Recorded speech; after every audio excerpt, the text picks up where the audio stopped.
Obviously the budget is going to need to have an exposure of an exchange rate. After all these months, 8 months, 9 months, 10 months, why haven't they gone international at 1,310? Why haven't they been put on the Forex at 1,310 so they can pay for all the roads, pavement, buildings, schools and try to find investors to physically come in with not a freedom of capital movement? I don't think they're ever going to be able to do that without having a real effective exchange rate. Not seeing anything about the lower notes, but Saleh was on TV talking about how hard it is to stabilize a currency, saying many things go into this, and said the dinar is stable now and secure. He is opening up more to us on the progress of the monetary reform. Frank, they give you all this monetary reform education because they are about to give you your purchasing power from it. If the purchasing power was not coming to you, they would never have promised it to you in their speeches, and you wouldn't be seeing your country exploding the way it is right now. I am not hearing we are waiting until after the election. I went from I believe in this 100% to I'm on the fence. I still think it's going to happen, but these guys need to watch their shit because we're not screwing around. Do you understand how big these moves are that we've made? We're financially containing our enemies in the Middle East and doing our best to help our friends flourish in the same region. That's a tough juggle. We're going to penalize Iraq. I haven't jumped ship yet. With the RV drawing near, the crazies are coming out of the woodwork. First of all, the redemption centers are the same as the banks.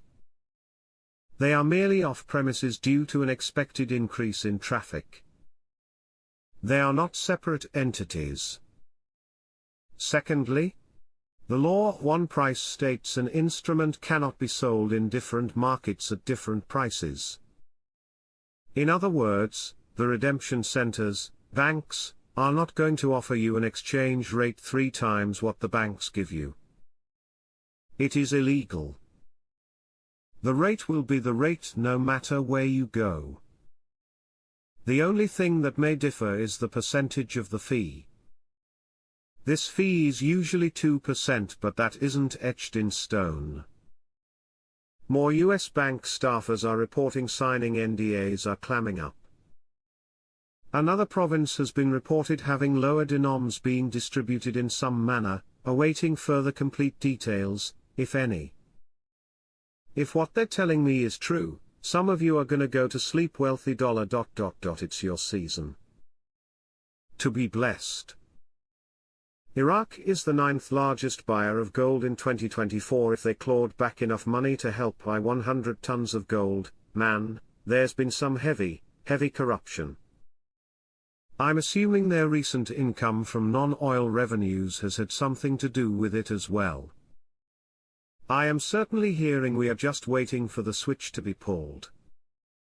And this is going to be an amazing week, and we are going to see great things. Rumors are bouncing all over, even with the groups, but substantial news is a little slim. From the group leaders there are tons of rumors about the immediacy of this thing. Including the rumors that money is positioned and they will start doing smaller groups as early as today. But until we can substantiate them, right now, it's all just rumors. We will wait to see what happens before we get too excited. Things are certainly heating up. Theft of the century draws Transparency International to Baghdad. Is Iraq headed toward printing new currency? One of the executive levels of Iraqi bank told us, don't pay attention to this. It doesn't make any sense. We spent over $50 million printing the lower notes. We're not printing. When a country has high inflation, you print more currency, you add more zeros. Our inflation is 1%, maybe less than 1%.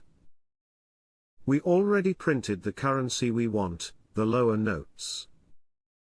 Shaban Foratan, a member of the board of directors of the joint Iranian-Iraqi Chamber of Commerce, revealed today, Tuesday, that the largest part of trade between Iraq and Iran, at the level of traders and exporters, is carried out through the Iranian rial. Most Iranian exporters now work in rials in trade with Iraq, and financial transactions between the two countries will continue without using the Iranian rial, i.e. also in dollars. This does not mean the complete elimination of the dollar, but a large portion of traders conduct their transactions without the dollar, Foratan said in statements to Iranian media. He explained that the commitment to trade in dollars does not include all product groups, but the exchange of rials into dollars cannot be implemented due to sanctions imposed on banks, and rial traders earn from selling goods in the Iraqi market through their contacts with the stock exchanges of Iraq and Iran or a third country such as the United Arab Emirates, and they do not have the possibility of direct settlement.